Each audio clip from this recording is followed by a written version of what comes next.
Dakta Radio dan cerdas. Dakta Radio bijak berinformasi, cerdas berinteraksi. Rekan Dakta sudah pukul 14:08. Kita akan masuk dalam program Bincang Keuangan bersama dengan Ibu Osrinita Usman. Beliau adalah praktisi keuangan. Seperti kita ketahui rekan Dakta bahwa mengelola keuangan keluarga dengan baik merupakan salah satu kunci kesuksesan keluarga. Lalu bagaimanakah cara mengelola keuangan keluarga yang baik dan juga benar agar seluruh kebutuhan keluarga bisa terpenuhi. Kali ini kita akan membahas mengenai langkah-langkah dasar pengelolaan keuangan keluarga. Kita sudah tersambung bersama dengan Ibu Osrinita. Kita sapa. Assalamualaikum warahmatullahi wabarakatuh. Bu Osrinita. Waalaikumsalam warahmatullahi wabarakatuh. Sehat ya, Mas Bu ini? Ardi. Alhamdulillah. Gimana Mas Ardi, juga sehat? Sama teman-teman di sana? Kita semua dalam keadaan sehat, Ibu. Alhamdulillah.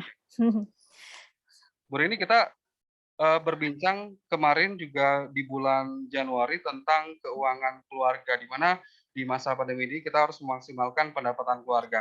Nah, berkaitan dengan hal itu tentunya kita juga harus memiliki pengetahuan finansial ya, Bu ya. Mungkin Ibu bisa menjelaskan, Bu, seperti apa pengetahuan finansial itu, Ibu? Silakan. Oke. Jadi bulan lalu kan kita atur-atur uang belanja ya, Mas Ardi, ya kan? Nah, dari situ kita harusnya berikutnya adalah kita tahu langkah-langkah apa sih yang harus kita lakukan supaya ketika kita mengatur uang belanja itu semua kebutuhan insya Allah harusnya terpenuhi, dan juga ada beberapa tujuan-tujuan di masa depan yang akan bisa kita capai kalau kita melakukannya secara terencana dan secara rinci.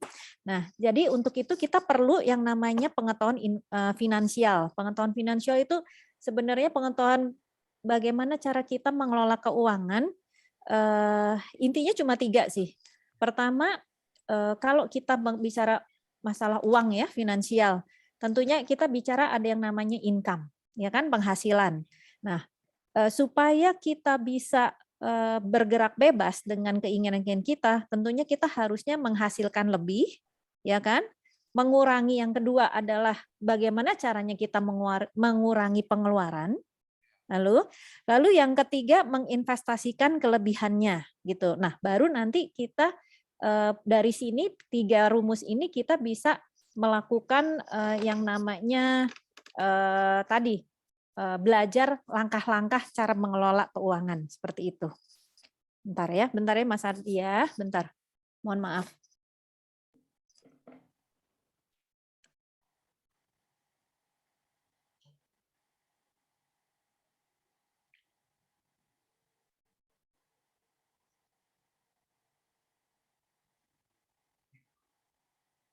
Ya, rekan Dakta, Anda masih mendengarkan dialog bincang keuangan bersama dengan Ibu Osrinita Usman. Tadi juga sudah dijelaskan mengenai langkah-langkah dasar pengelolaan keluarga. Kita juga harus mengetahui ini berkaitan dengan langkah-langkah dasar keuangan berkaitan dengan pengetahuan finansial. Anda rekan Dakta juga bisa bergabung bersama kami, bisa sampaikan melalui telepon di 8816363 atau SMS dan WhatsApp 081511107107 untuk memberikan pertanyaan kepada Bu Osrinita Usman. Bisa dilanjutkan kembali, Bu, silakan. Oke. Mohon maaf. Jadi setelah kita tahu pertama kali tentang pengetahuan finansial ya, menghasilkan lebih, mengurangi pengeluaran, dan menginvestasikan kelebihannya. Nah, dari 3 ini kita udah punya satu modal nih. Jadi di mindset kita ada 3 tadi. Nah, perlu ditambah dan dibantu dengan yang namanya financial habit. Jadi kebiasaan-kebiasaan baik dalam mengelola keuangan. Kenapa? Karena kalau kita punya kebiasaan yang baik, good habit, kita tuh istilahnya kalau di sini kan bukan become rich lah, kita merasa cukup ya, qanaah gitu ya. Jadi udah merasa cukup dan kita jadi tidak repot seperti itu. Ya. Nah, tapi kebalikannya ketika kita bad habit, kita tuh jadinya suka kalau misalnya dalam pertemanan atau dalam pergaulan, kita itu punya kebiasaan buruk tentang keuangan, kita pasti merasa kurang atau selalu kurang. Jadi kadang-kadang itu keluarnya suka, pretend to be rich gitu, suka pura-pura jadi kayak orang kaya. Jadi, iyalah karena gengsi atau harga diri atau ya harus memaksakan diri untuk membeli sesuatu, biasanya seperti itu. Ini nggak selalu ya, ini cuma, hasil dari, penelitian lah seperti itu. Nah, berikutnya kita mulai dengan, kita mulai langkah-langkah dasar dalam mengelola keuangan adalah yang pertama, kita harus tahu, aset lawan liability. Aset itu maksudnya tadi apa yang kita punya harta, apakah tadi dalam bentuk, kekayaan itu dalam bentuk, uang cash, ataukah dalam bentuk mungkin, rumah, atau misalnya kendaraan, dan lawannya, liability itu utang. Kita punya utang nggak? Kita harus mencatat dan kita harus tahu utang kita berapa dibanding sama harta kita. Karena kalau kita nggak punya catatan, Bapak Ibu semua, itu kita akan susah. Jadi intinya kalau kita mau belajar keuangan atau mau mengelola keuangan, nomor satu Bapak Ibu mindset-nya, mentalnya harus mau mencatat, ya, mencatat. Bahkan kan diajarkan juga kan sama Allah bahwa kita harus mencatat kok kita punya utang. Artinya bukan cuma utang, kita juga harus mencatat harta kita karena nanti kita ada yang namanya perhitungan pengeluaran zakat seperti itu kan ada hitung-hitungannya juga, ya. Lalu yang kedua, ketika kita mereview nih posisi kita sekarang tentang keuangan, ya, keuangan kita, penghasilan kita berbanding sama pengeluaran kita yang kita sebut namanya aliran uang kas atau cash flow itu nanti minus, sama atau lebih gitu loh, ya. Kan bulan lalu saya sudah bilang kita harus tahu posisi kita. Pengeluaran bertambah tapi income-nya bahkan berkurang. Nah, itu aja ada yang minusnya kurangnya banyak atau pas atau malah masih ada lebih. Nah, kalau kita udah tahu, berarti yang ketiga adalah kita tahu itu surplus atau defisit, baru kita bisa berangkat dari situ melakukan apa sih langkah-langkahnya. Jadi kalau belum ada data tentang keuangan kita, belum ada potretnya, gimana kita mau bekerja gitu loh, seperti itu Mas Ardi. Ya. Oke, lalu seterusnya setelah itu kita kan punya keinginan nih dalam hidup ya. Oke, sekarang lagi pandemi kayak gini, nggak usah deh muluk-muluk, buat makan aja udah bagus ya, gitu kan. Imbang nih 1 bulan mungkin. Tapi tetap jangka panjang. Kita kan pasti pengen anak kita mungkin sekolahnya yang benar, atau kita masih tetap punya keinginan ingin menunaikan rukun Islam yang kelima gitu ya, pengen tetap ibadah haji, lalu kita nanti tuanya juga pengen nggak nyusahin anak, ya kan? Nggak menyusahkan anak, nggak minta-minta, jadi mandiri, jadi harus nyiapin tabungan pensiun. Nah, kalau kita kita udah punya tujuan, jadi kita jelas. Maksud saya begini Bapak Ibu, tujuan itu bukan setahun 2 tahun, tujuannya misalnya sekarang kita usianya 30 atau 40 atau 50. Ya mungkin di usia-usia nanti, di usia 60 atau 65 kita tuh udah punya target. Jadi yang namanya tujuan hidup itu agak panjang, jauh di atas 10 tahun, 15 tahun, seperti itu. Kenapa kaitannya sama yang sekarang? Jangan kita langsung bilang, hari gini aja masih susah, boro-boro mikirin entar gitu kan. Jangan, tetap harus ditulis seperti itu, percaya. Kenapa? Karena nanti kita akan selalu bergumul dengan kondisi begini. Faktanya hari ini aja saya nggak mencapai atau defisit. Jadi banyak dari kita mungkin ini hasil survei 90% dari kita itu kadang-kadang nggak mencapai. Ya, yang mencapai 10% nih. Artinya tadi income-nya berlebih ya dibanding pengeluaran dan bisa menabung. Kenapa cuma 10% atau bahkan kurang? Karena kita tidak punya catatan dan kita tidak disiplin. Akhirnya yang terjadi kenapa? Impian yang tadi tuh, yang pengen jalan-jalan atau pengen pergi haji atau pengen tadi punya tabungan sekian-sekian, impiannya yang dirubah, bukan kitanya yang berubah perilaku kita dalam mengelola keuangan, tapi impian yang kita rubah, nggak jadi deh, nggak jadi pergi haji deh, kita nanti kalau ada rezekinya umroh aja deh, gitu. Seperti itu kira-kira Mas Ardi. Baik. Artinya memang perlu merubah kebiasaan Bu ya, dari yang bad habit menjadi good habit ya Bu ya. Oh iya, yang paling penting emang merubah mindset, cara berpikir dulu. Kenapa? Kita tuh cenderung bilang nggak cukup, selalu negatif, tidak dulu. Harusnya kan insya Allah cukup, seperti dulu. Belajar dulu, berubah dulu gitu loh. Baik. Ya, Bu Ridi, kita jeda sejenak dulu ya untuk mendengarkan boleh.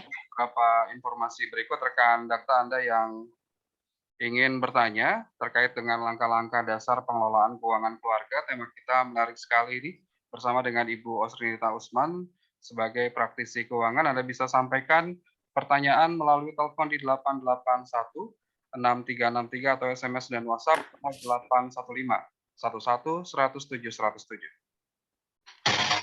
Dakta Radio, bijak dan cerdas.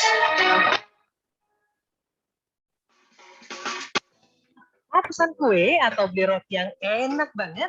Pastikan pilihan Anda Hasanah Sari Bakery. Nikmati kelezatan Hasanah Sari Bakery, fresh from the oven.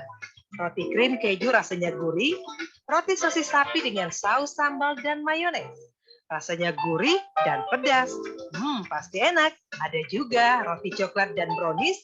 Harganya sangat terjangkau dan bisa delivery order. Hasanah Sari Bakery telah membuka 35 cabang yang tersebar di Jabodetabek. Jalan Bosi Raya, Prom Regensi 1 Tambun, Jalan Ruko Legenda Park Duku Zamrud, Jalan KH Agus Salim, Jalan Kaliabang Tengah Pondok Ungu Permai, Jalan Lingkar Utara Kaliabang Nangka, dan Jalan Raya Hankam Pondok Gede.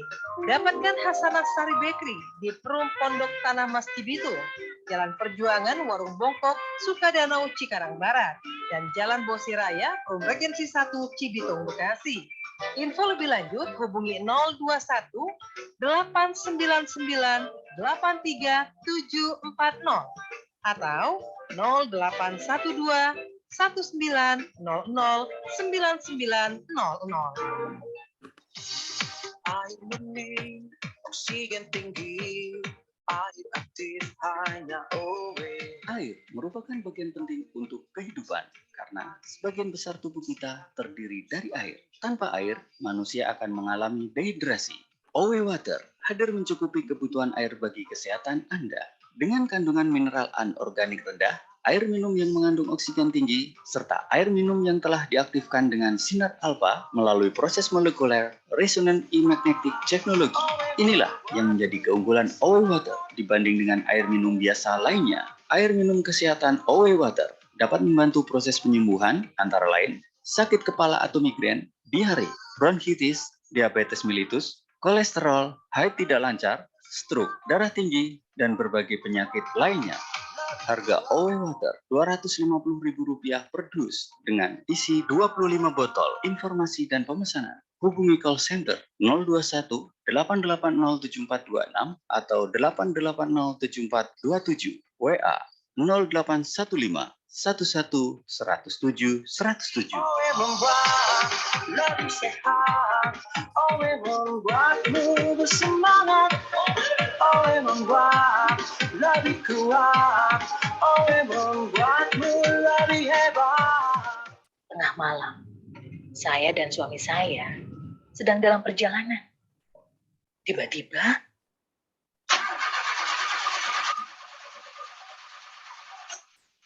mobilnya mogok di tengah sawah. Gak ada mobil lewat. Gelap, sunyi. Suami saya cari senter, tapi nggak ada. Mama, bangun, Ma. Saya saat itu masih ngantuk. Dia minta wajah saya menghadap mesin yang lagi dibetulin. Ternyata suami saya memakai wajah saya untuk menerangi mesin mobil yang lagi dibetulin sama suami. Seibu Moist Glow membuat wajah Anda glowing seharian, menghilangkan jerawat, gruntusan, dan flek hitam. 100% alami dan tidak mengandung bahan kimia. Cocok untuk semua jenis kulit. Seibu Moist Glow, Natural Beauty. Terbuka kesempatan untuk Anda menjadi agen Seibu.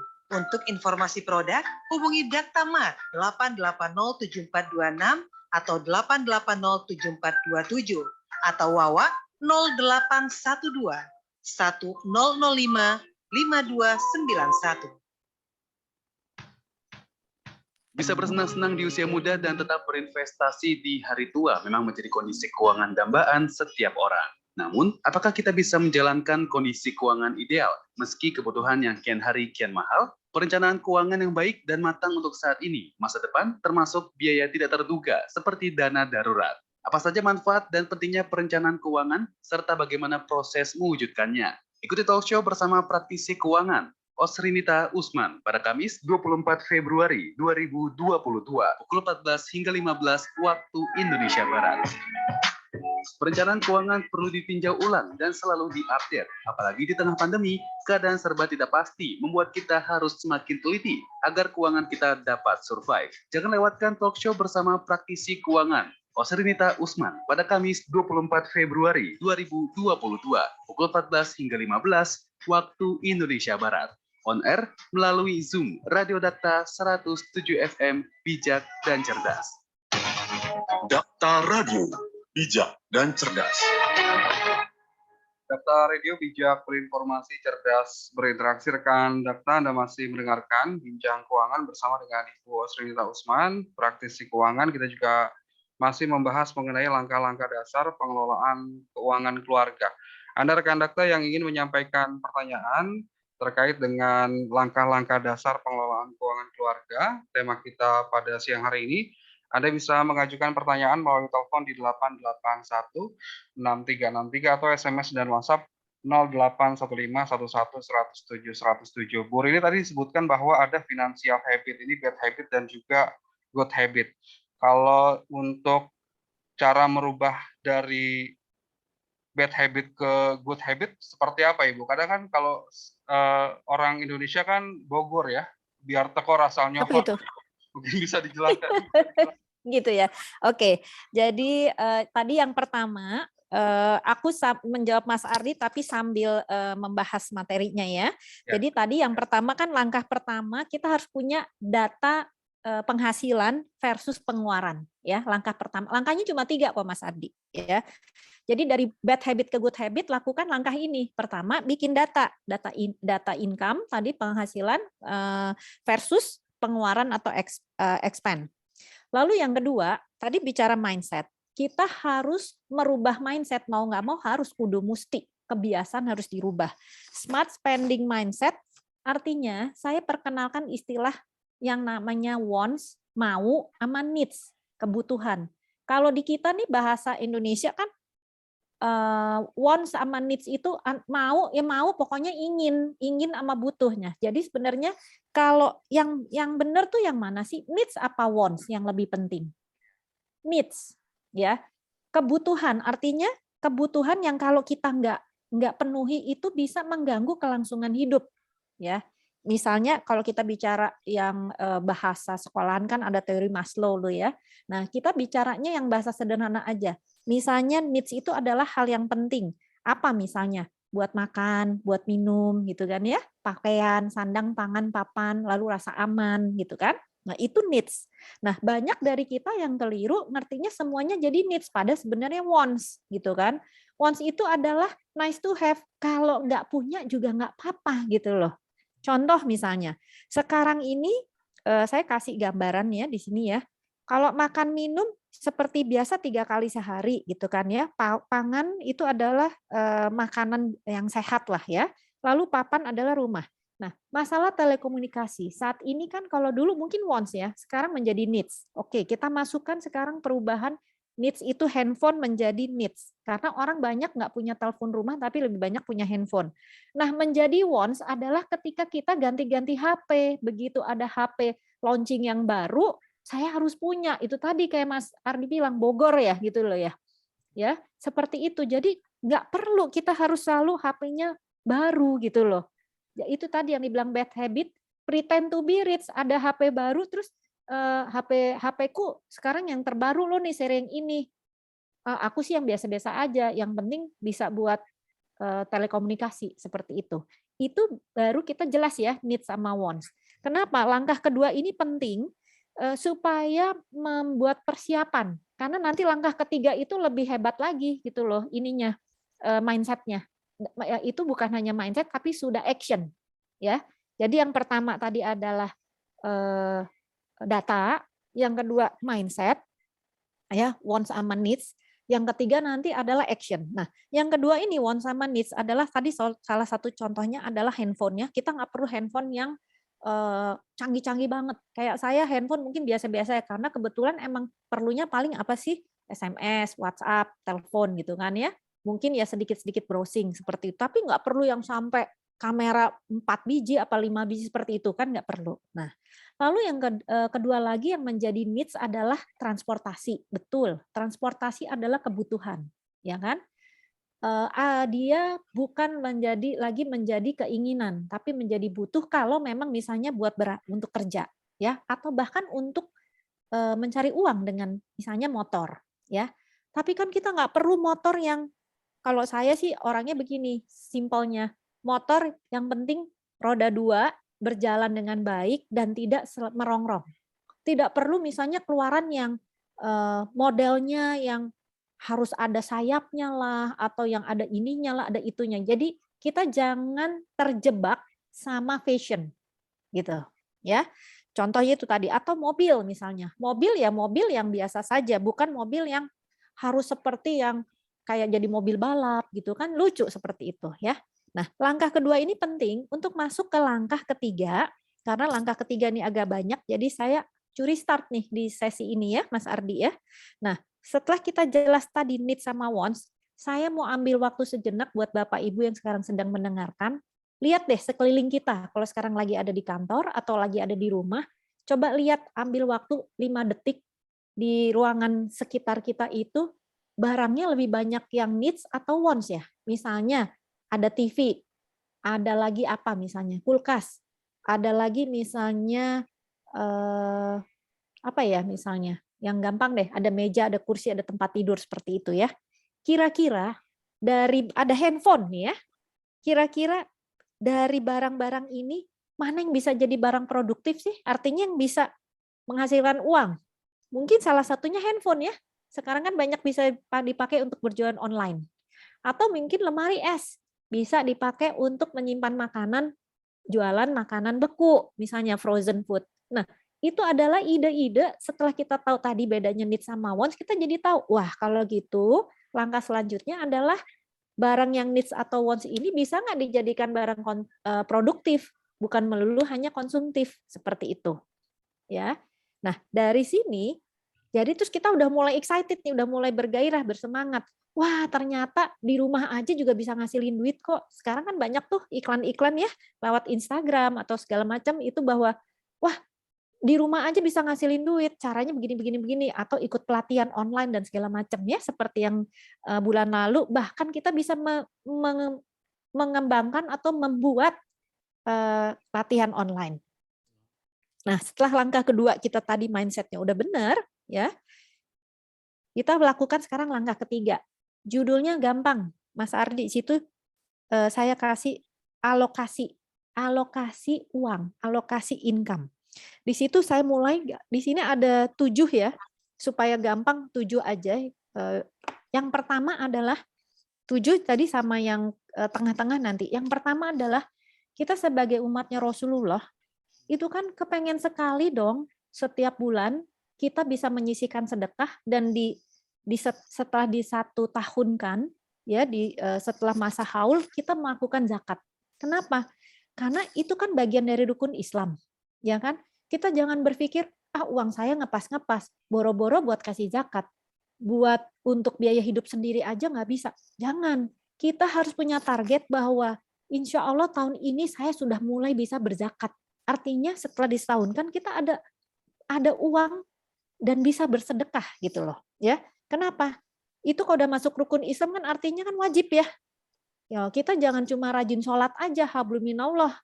Kita punya kewajiban sama Allah, tapi juga sesama manusia kita juga ada hak yang harus kita keluarkan. Itu haknya Allah buat orang-orang lain, yaitu dalam bentuk zakat.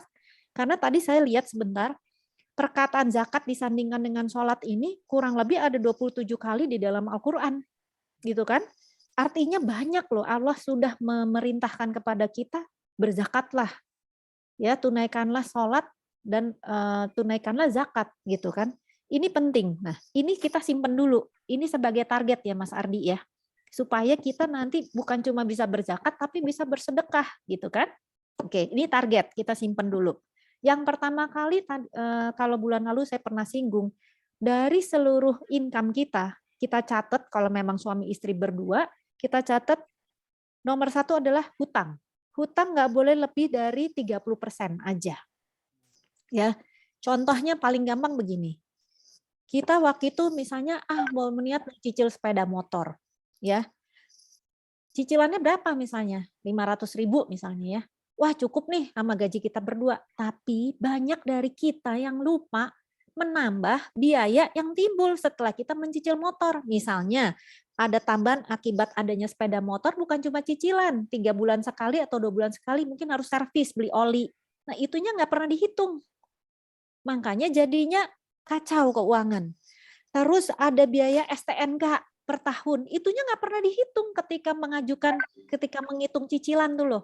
Memang ketika mau mencicil cuma dihitung harga motornya aja, tapi kita harus tahu ada biaya itu, ya. Jadi nomor 1, hutang tidak boleh lebih dari 30%. Lalu yang kedua, menabung. Menabung harus di depan. Jadi harus disisihkan, bukan disisakan. Nah, besarnya kira-kira 5-10%. Ini saya coba tadi membuat ilustrasi ya. Jadi bukan di akhir.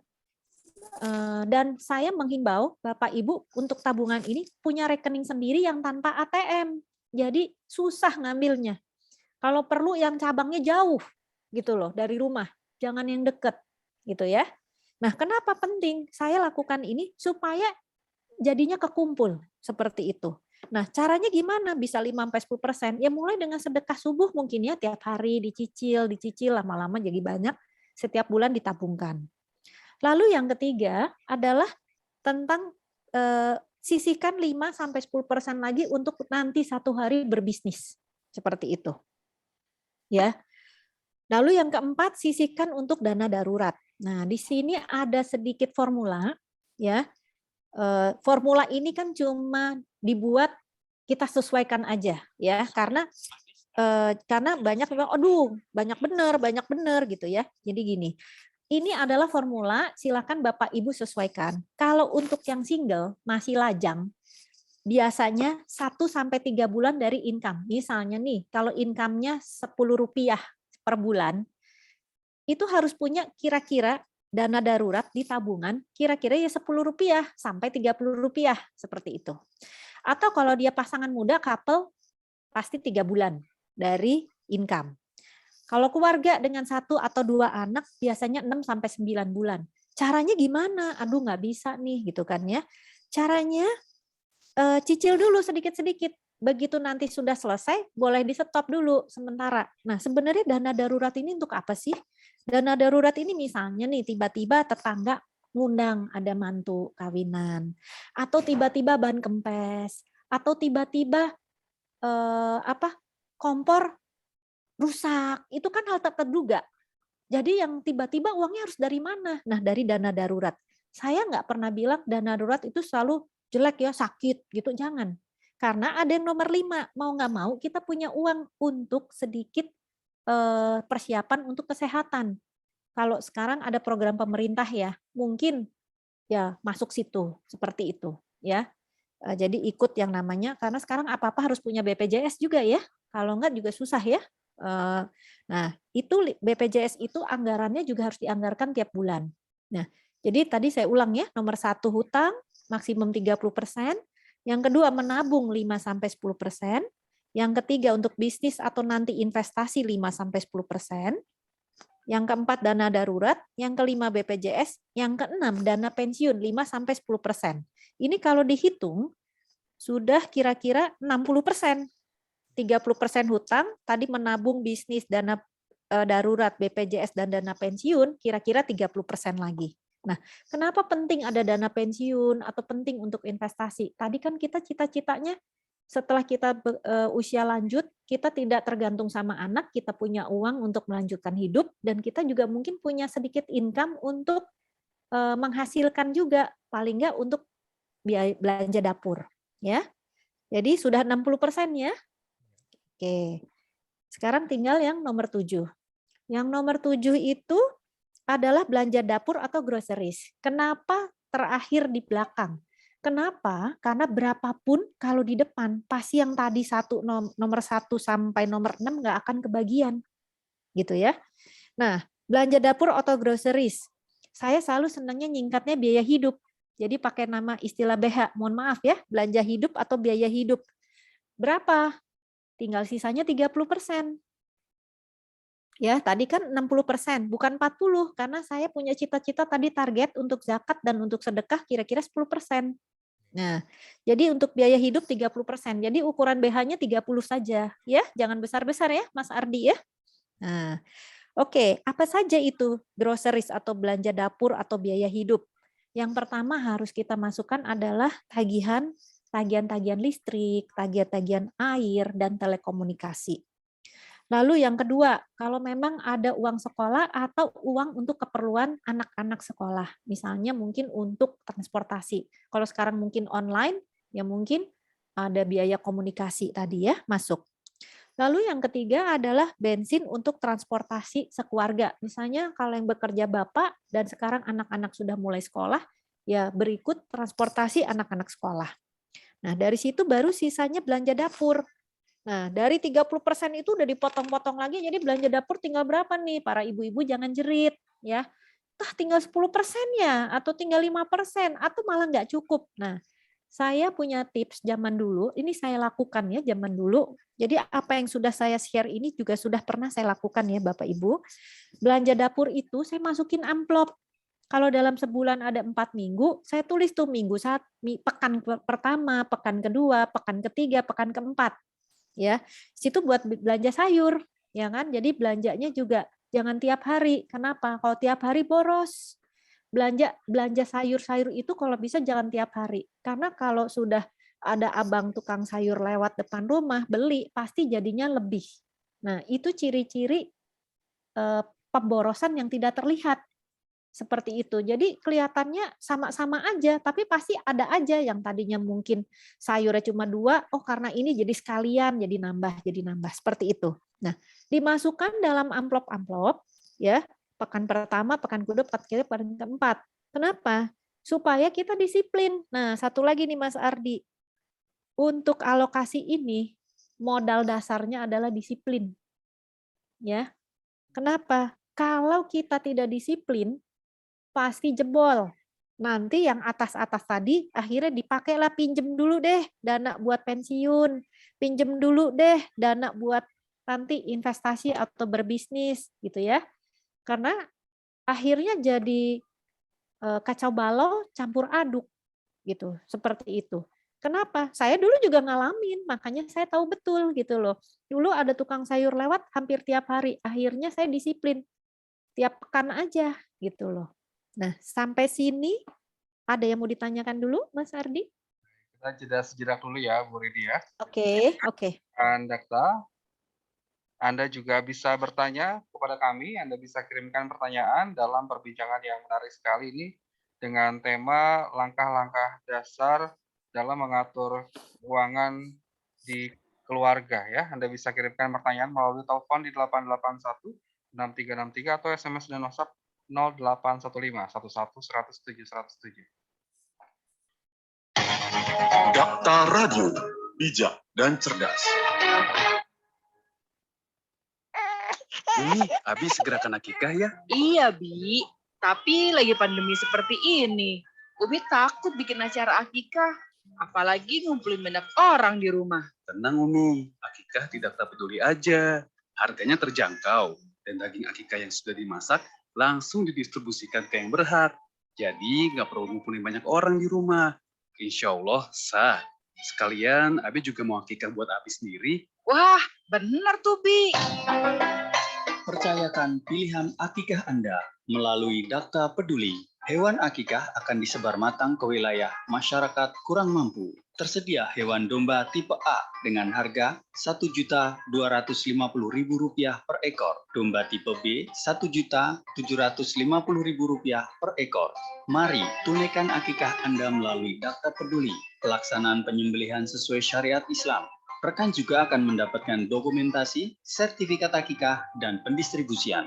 Pembayaran bisa melalui transfer ke rekening Bank Syariah Indonesia dengan nomor rekening 7.635.892 atas nama Dakta Peduli. Untuk informasi hubungi 021 880 7426 atau 8807427 melalui WA 0815 11 107 107. Akikah berbagi, kerjasama Dakta Peduli dengan Agro Surya.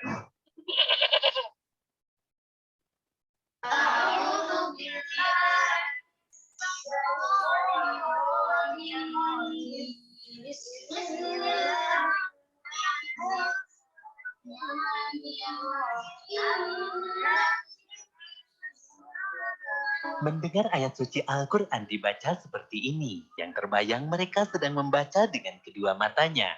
Sungguh mereka sedang membaca dengan jari jemarinya. Alhamdulillah melalui program wakaf Al-Quran Braille, para insan tunanetra ini bisa membaca dan memiliki Al-Quran Braille. Mari bergabung bersama kami dalam program 1000 set Al-Quran Braille bagi 1000 insan tunanetra di seluruh Indonesia, karena dengan Rp60.000 kita bisa berwakaf 1 juz dari 30 juz Al-Quran Braille. Wakaf dapat diantarkan ke Radio Dakta, Jalan KH Agus Salim 77 Bekasi, atau melalui rekening wakaf Al-Quran Braille Bank Mandiri 13.000 14.000 999 atas nama LSM Umi Maktum Voice. Informasi dan konfirmasi wakaf Al-Quran Braille, telepon atau WhatsApp 022-522-8552 atau silakan follow Instagram kami @umimaktumvoice.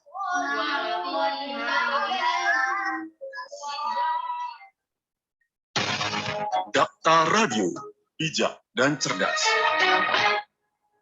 Dakta Radio bijak, berinformasi, cerdas, berinteraksi. Rekan Dakta, Anda masih mendengarkan Bincang Keuangan, masih bersama dengan Ibu Osrinita Usman. Beliau adalah praktisi keuangan. Kita masih membahas mengenai langkah-langkah dasar mengenai pengelolaan keuangan keluarga. Anda rekan Dakta juga bisa menyampaikan pertanyaan dalam perbincangan kita kali ini. Anda bisa sampaikan melalui telepon di 881 6363 atau SMS dan WhatsApp 0815 11 107 107. Tadi sudah disebutkan oleh Bu Rini bahwa kita memang harus membagi berkaitan dengan utang, kemudian juga investasi dan juga kebutuhan keluarga di rumah ya Bu ya. Nah berkaitan dengan menyelaraskan apa yang ingin dibeli dan juga kapan waktunya membeli kebutuhan. Mungkin Bu Rini bisa menjelaskan Bu seperti apa? Oke, jadi tadi kan mau diselaraskan ya. Yeah. Kalau soal waktunya sih nggak ada, terserah aja gitu ya. Tapi yang penting begini, semakin sering kita keluar, berarti kan akan semakin sering banyak uang juga keluar ya. Karena nggak usah keluar rumah, di rumah aja kita pasti keluar uang, bener nggak Mas Ardi? Bener ya. Contoh nih misalnya, saya nggak keluar rumah kok, tapi kok uang habis? Ya iyalah. Di rumah aja berarti kan tetap bayar listrik. Itu aja uang sudah habis. Yang kedua sekarang belanjanya online. Ya juga keluar uang juga kan. Biarpun tak usah keluar rumah. Seperti itu. Dan jadi sebenarnya waktunya itu terpulang kepada kita sendiri. Kapan? Tapi tadi ada tips-tips dari saya. Untuk misalnya tadi belanja dapur ya. Belanja sayur. Mungkin jangan tiap hari gitu ya. Lalu belanja bulanan juga mungkin harus disesuaikan, mungkin pekanan atau mungkin bulanan misalnya ya, beberapa hal. Nah yang menarik adalah ketika kita tadi mencoba membagi, baru habis di nomor 1 hutang udah tinggal sedikit, jadi mau nomor 2 sampai 7, yang nomor 2 menabung, 3 untuk investasi, 4 dana darurat, 5 BPJS dana pensiun, di skip, dilewatin dulu soalnya langsung ke nomor 7. Jangan, karena akan pasti habis. Jadi isi keranjang kita tuh jadi cuma 2, bayar hutang sama untuk biaya hidup. Akhirnya jadi cuma itu terus. Makanya tidak punya apa ya tadi ya? Tidak punya keleluasan untuk bergerak lah, karena nggak punya tabungan, nggak seperti tidak ada apa-apa. Jadi contoh yang menarik, barusan saya jadi ada ide. Barusan kan ada iklan mengenai akikah ya. ya mengenai beli kambing untuk akikah. Harganya tadi sudah disebutkan. Kalau saya tadi mau kasih contoh mungkin kambing kurban, jadi sama aja ya antara kambing kurban atau akikah.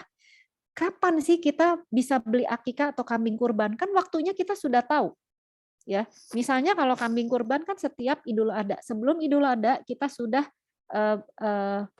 kalau bisa kita berkurban, ikut berkurban kan. Yang dilihat sama Allah itu bukan kurbannya loh, tapi niatan kita untuk menyisihkan uang. Ya, jadi ketika kita sudah tahu, insya Allah tahun ini saya niat saya mau kurban deh 1 ekor kambing atau domba. Kita udah tahu kira-kira harganya. Kita mundur waktunya, kita bagi misalnya jadi 12 bulan. Atau kalau waktunya tinggal 10 bulan, kira-kira 1 bulan berapa? Nah yang tadi nih, yang nomor 3, yang untuk investasi atau berbisnis, kita investasi akhirat dulu. Kita simpan uang itu untuk beli kambing kurban. Kalau untuk akikah, kita kan sudah tahu kalau anak kita yang lahir laki-laki kan harus segera 2 ekor kambing. Dan kita juga udah tahu. Jadi ketika lagi dalam masa hamil, jangan lupa sisihkan uang untuk akikah. Seperti itu Mas Ardi. Jadi waktunya itu untuk belanja tergantung dari kita kapan mau beli. Kalau memang biayanya besar, kita mundur. Dan kalau saya siapin lagi amplop. Misalnya ada tulisannya kambing kurban gitu loh. Kita tulis, masukkan uang. Dan ada satu tips yang baik nih ya buat ibu-ibu. Ketika pergi belanja ya. Kalau sekarang saya bilangnya mungkin di rumah ya. Ketika kita tetap keluar atau ke pasar atau apapun belanja mau online maupun offline, sebaiknya kita itu punya yang namanya catatan belanja. Ya, yang mau dibeli apa saja. Dan ketika kita datang masuk ke pasar, kita jangan datangi atau ke supermarket, kita jangan lewatin setiap lorong yang ada terus ini kok lagi murah ya, lagi sale, lucu masukin. Yang ini masukin. Ini lagi mumpung beli 2 gratis 1, beli. Makanya jadinya salah satunya jadi kurang. Itu salah satu bad habit Mas Ardi gitu loh. Ya, ini cuma contoh-contoh. Jadi bukan sesuatu yang heboh gitu loh bad habit itu. Sesuatu yang kita nggak sadarin bahwa sebenarnya itu berdampak buruk buat keuangan kita gitu. Jadi bukan actionnya yang buruk tapi berdampaknya yang buruk. Akhirnya apa? Uangnya jadinya alokasinya kesedot ke sana sini. Jadi mentarik-tarikan seperti itu ya. Itu tadi contoh untuk misalnya mau sesuatu yang besar kita mundur, kita masukin ada amplop. Banyak amplop gitu loh. Ya nggak apa-apa. Lalu yang kedua punya catatan belanja kalau mau pergi ke supermarket dan disiplin.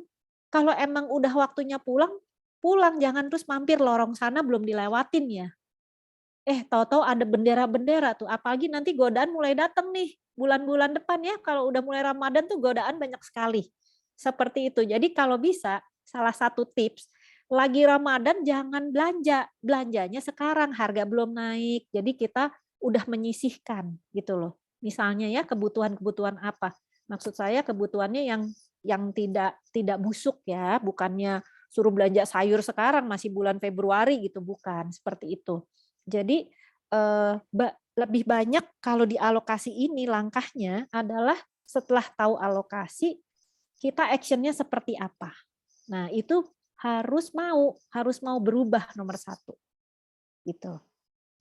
Ada lagi yang mau ditanya, Mas Ardi? Kita beralih ke pertanyaan dari rekan Dakta ya Bu ya di 815111107 dari Bu Evi di Tambun yang menanyakan apakah kita harus mengalokasikan uang untuk asuransi anak dan umur berapa asuransi anak, berapa tahun kita harus asuransi untuk anak Ibu? Silakan mungkin bisa dijawab.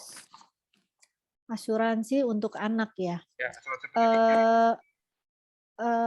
Kalau saya sebagai praktisi keuangan ya, tujuan ibu untuk asuransi mungkin untuk proteksi ya. Kalau saya bilang yang sebaiknya harus punya proteksi itu bukan anak, justru orang tua yang jadi breadwinner, jadi orang tua yang kerja yang menghasilkan uang. Contohnya motor. Ketika punya motor harus ada asuransinya. Itu Artinya motor itu kan dipakai untuk cari kerja. Lah, orangnya yang cari kerja kok enggak? Kenapa cuma motornya? Seperti itu jawaban saya. Jadi akan lebih tepat sasaran kalau yang mencari uang. Jadi ketika dia, kan itu istilahnya asuransi itu kan adalah proteksi.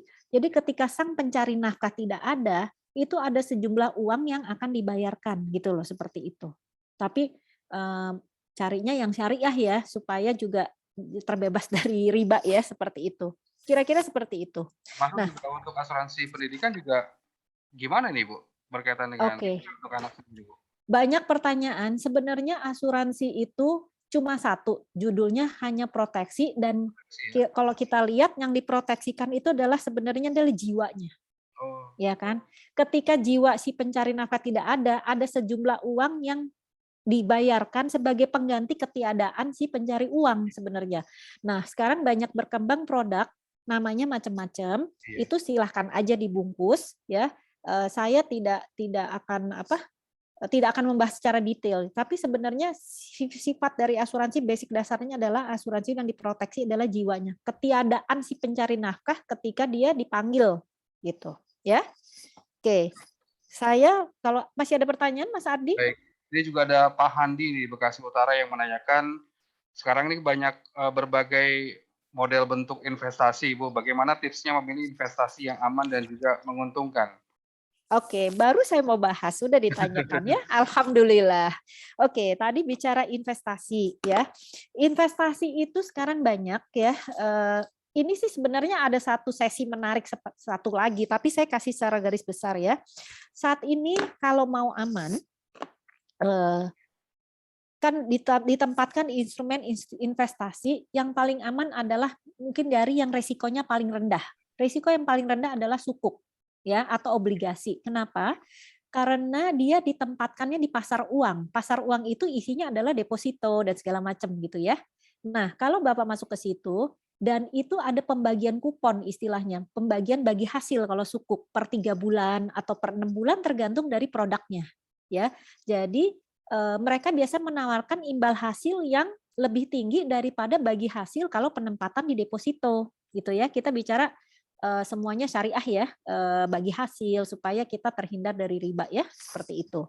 Lalu yang kedua, dan itu terpulang kembali kepada profil dari si yang punya dana investasi. Biasanya nanti kalau Bapak datang ke satu bank, Bapak minta saya tolong di profil dong gitu loh. Jadi nanti dia akan tahu resikonya Bapak itu bisa berani ngambil resiko sedang, tinggi atau cukup rendah.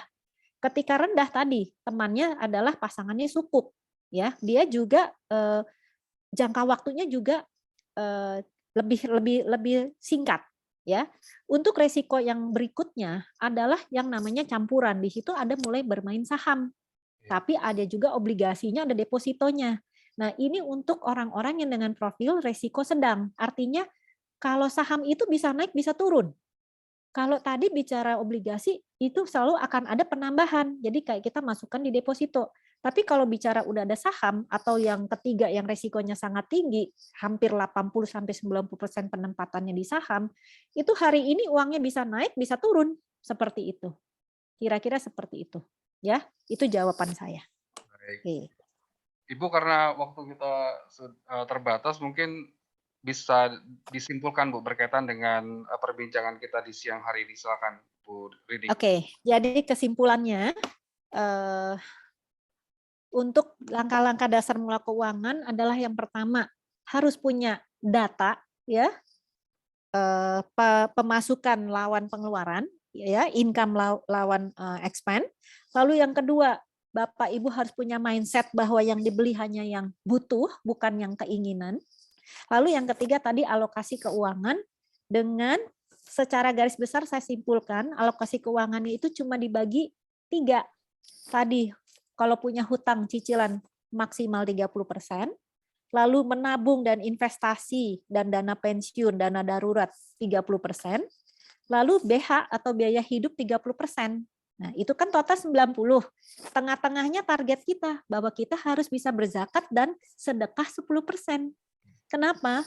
Kenapa kita sebagai umat Rasul harus bisa berzakat memberi? Karena zakat itu punya sifat-sifat yang bagus ya. Sifatnya menyucikan, memberikan berkah dan menumbuh dan mengembangkan uang kita dan juga menjauhkan kita dari masalah. Gitu kesimpulannya. Ya. Baik, Bu Rini, terima kasih sudah berbincang bersama Radio Dakta. Semoga apa yang disampaikan ini bermanfaat ya Bu, ya, khususnya untuk keluarga ini dalam mengatur keuangan ini Bu, khususnya di masa pandemi. Kita insya Allah bertemu kembali di bulan depan ya Bu ya. Insya Allah. Baik. Ibu selamat menjalankan aktivitas kembali Bu. Assalamualaikum Ya. warahmatullahi wabarakatuh. Waalaikumsalam warahmatullahi wabarakatuh. Dakta Radio, bijak dan cerdas. Air bening, oksigen tinggi, air aktif hanya OWE. Air merupakan bagian.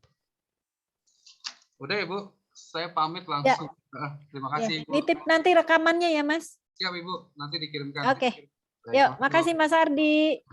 Iya Bu, Assalamualaikum. Waalaikumsalam. Air minum yang mengandung oksigen tinggi serta